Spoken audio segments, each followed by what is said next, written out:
বার্ধক্যজনিত অসুস্থতার কারণে প্রয়াত হলেন মালদার মানিকচকের প্রবীণ সিপিআইএম নেতা তথা প্রাক্তন শিক্ষক রবীন্দ্রনাথ ঠাকুর। বৃহস্পতিবার গভীর রাতে তিনি মালদা শহরের মকদমপুর এলাকার এক বেসরকারি নার্সিংহোমে চিকিৎসাধীন অবস্থায় শেষ নিঃশ্বাস ত্যাগ করেন।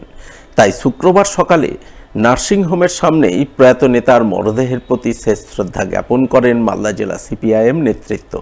শ্রদ্ধা জ্ঞাপন পর্বে হাজির ছিলেন সিপিআইএম জেলা সম্পাদক অম্বর মিত্র, প্রাক্তন বাম বিধায়ক বিশ্বনাথ ঘোষ, সিপিআইএম নেতা কৌশিক মিশ্র, জামিল, ফিরদৌস সহ অন্যান্যরা। কমরেড রবীন্দ্রনাথ ঠাকুর তিনি মানিকচক এলাকার ভারতের কমিউনিস্ট পার্টি মার্ক্সবাদীর জেলা নেতৃত্ব ছিলেন। সিপিআইএমের মালদা জেলা কমিটির সদস্য, মালদা জেলা পরিষদের প্রাক্তন সদস্য এবং মানিকচকের হাই স্কুলের শিক্ষক সে কমরেড রবীন্দ্রনাথ ঠাকুর তার গতকাল রাত্রি 12টা নাগাদ শহরের নার্সিংহোমে জীবনাবসান হয়েছে। আমরা মালদা শহরের বসবাসকারী পার্টি নেতৃত্ব তাকে শ্রদ্ধা জানালাম। এখন তার মরদেহ এই মুহূর্তে মানিকচকে চলে যাবে। তিনি দীর্ঘদিনের মানিকচক এলাকার কমিউনিস্ট পার্টির নেতা ছিলেন এবং গোটা জেলাতেই তিনি শিক্ষক আন্দোলন সহ কমিউনিস্ট পার্টির আন্দোলনে নেতৃত্ব দিতেন। এরপর প্রয়াত সিপিআইএম নেতা রবীন্দ্রনাথ ঠাকুরের মরদেহ নিয়ে যাওয়া হয় মালদা শহরের 28 নম্বর ওয়ার্ডের সানি পার্ক এলাকায়।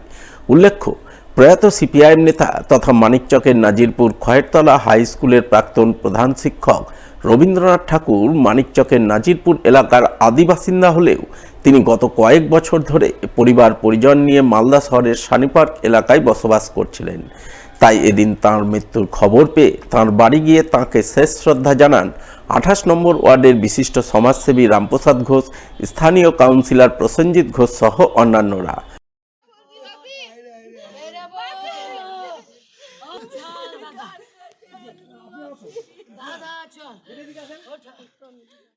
এরপর প্রয়াত সিপিআইএম নেতা রবীন্দ্রনাথ ঠাকুরের নিথর দেহ নিয়ে যাওয়া হয় মানিকচক সিপিআইএম কার্যালয়ে।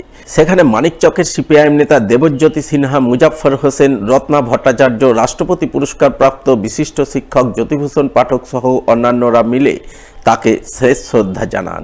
এরপর দলের অর্ধনমিত পতাকা নিয়ে শোক মিছিল বের হয়।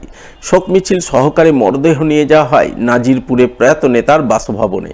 সেখানেও সিপিআইএম নেতাকর্মী, পরিবার পরিজন সহ বহু সাধারণ মানুষ প্রয়াত রবীন্দ্রনাথ ঠাকুরকে শেষ শ্রদ্ধা জানান, যাকে কেন্দ্র করে শোকের ছায়া নেমে আসে গোটা এলাকায়। আমাদের সকলের প্রিয় নেতা কমরেড রবীন্দ্রনাথ ঠাকুর, তিনি হচ্ছেন আমাদের পার্টির জেলারও প্রবীণ নেতা, সিপিআইএমের প্রাক্তন জেলা কমিটির সদস্য, আমাদের মানিকচক এক লোকাল কমিটি তখন ছিল তার সম্পাদক, জেলা পরিষদের এক টার্মের নির্বাচিত সদস্য। পরবর্তীকালে খয়েরতলা পিছিয়ে পড়া গ্রামে একটা স্কুলের জন্ম দেন, খয়েরতলা নূরপুর হাই স্কুল। তার প্রধান শিক্ষক এবং কৃষক আন্দোলনের অবিসংবাদী নেতা।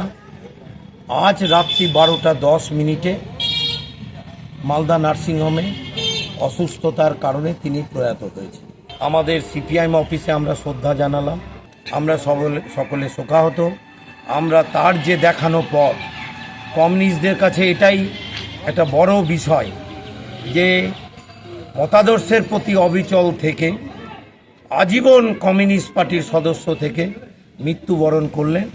আমরা কমরেডরা শ্রদ্ধা জানালাম, শোকাহত এবং তার অসমাপ্ত কাজকে আমরা এগিয়ে নিয়ে যাব, এই শপথ আজকে আমরা গ্রহণ করছি। দুরারোগ্য ক্যান্সারে আক্রান্ত হয়ে অকালে মৃত্যুর কোলে ঢলে পড়লেন মালদার মানিকচক থানার কর্মরত এক সিভিক ভলেন্টিয়ার। বৃহস্পতিবার এই ঘটনাকে কেন্দ্র করে শোকের ছায়া নেমে আসে মানিকচকের মথুরাপুর পাঠানপাড়া এলাকায়। জানা গেছে, মৃত সিভিক ভলেন্টিয়ারের নাম মুকলেশ জামান। বাড়িতে রয়েছে স্ত্রীসহ 2 বছরের এক সন্তান। পরিবার সূত্রে খবর, মুকলেশের শরীরে গত 2 মাস আগে মারণ ব্যাধি ক্যান্সার ধরা পড়ে। তাই অসহায় পরিবারবর্গ গ্রামবাসীদের সাহায্য সহযোগিতা নিয়ে বিভিন্ন জায়গায় তার চিকিৎসা করে, কিন্তু চিকিৎসায় সাড়া না দিয়ে বৃহস্পতিবার বাড়িতে শয্যাশায়ী অবস্থায় তিনি শেষ নিঃশ্বাস ত্যাগ করেন। এই ঘটনায় পরিবারবর্গ কান্নায় ভেঙে পড়েন। শোকের ছায়া নেমে আসে গোটা এলাকায়। ঘটনায় খবর পেয়ে বৃহস্পতিবার রাতে মানিকচক থানার পুলিশ ও সিভিক ভলেন্টিয়াররা মৃত সিভিক ভলেন্টিয়ার মুখলেস জামানের বাড়ি ছুটে যান।